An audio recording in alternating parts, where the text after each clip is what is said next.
Over the course of the past 10 days, dramatic acceleration in the buildup of Russian forces and the disposition of those forces in such a way that they could launch a military action essentially at any time.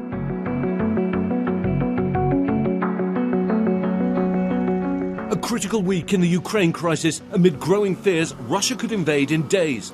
The White House continuing to ring the alarm. The US repeating that its intelligence shows Russia could be planning a fake attack on forces loyal to the Kremlin that would then be used as a reason to invade. Putin is a master of disinformation. The Russians always create a false pretext for invasion, and so the US is worried that they'll do the same here in Ukraine. Throughout this crisis, there's only ever been one person who really knows if there'll be an invasion: Russian President Vladimir Putin. It will start with massive cyber attacks. These cyber attacks will do things like shut down communication, shut down critical infrastructure like water and power to try and create chaos. Later today, more US forces expected to deploy from Fort Bragg into Eastern Europe to support NATO allies, though they won't be going to Ukraine. Russia's latest movement, a Kilo-class submarine sailing to the Black Sea, where more than 30 Russian ships have been taking part in naval drills.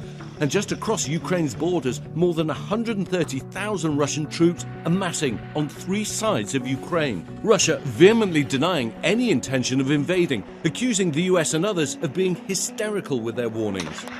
Over the weekend, President Biden speaking with Vladimir Putin without any sign of progress, following the call US officials saying time may be running out for diplomacy. The US has told all American citizens to leave Ukraine immediately as it draws down embassy staff, other nations following suit, with more than 24 countries telling their people to get out now.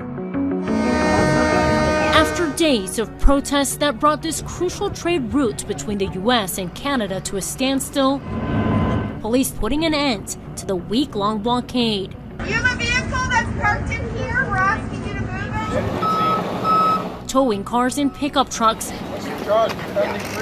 and arresting a handful of protesters. Arashan Singh on the border as authorities moved in. Law enforcement has made its last push to clear protesters out of the way. They're about a mile from the bridge entrance, and there's no protesters left. The mayor of Windsor stating the economic crisis at the Ambassador Bridge came to an end, and experts say the reopening of North America's busiest border crossing couldn't come soon enough. It's just one more thing that is challenging auto production. I would think that plants would start up early next week.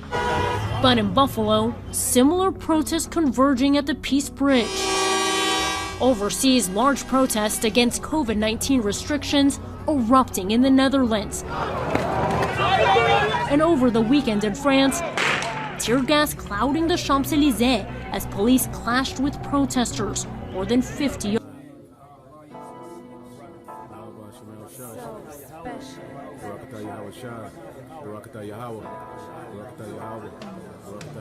And whatsoever you shall ask in my name, that will I do, that the Father may be glorified in the Son.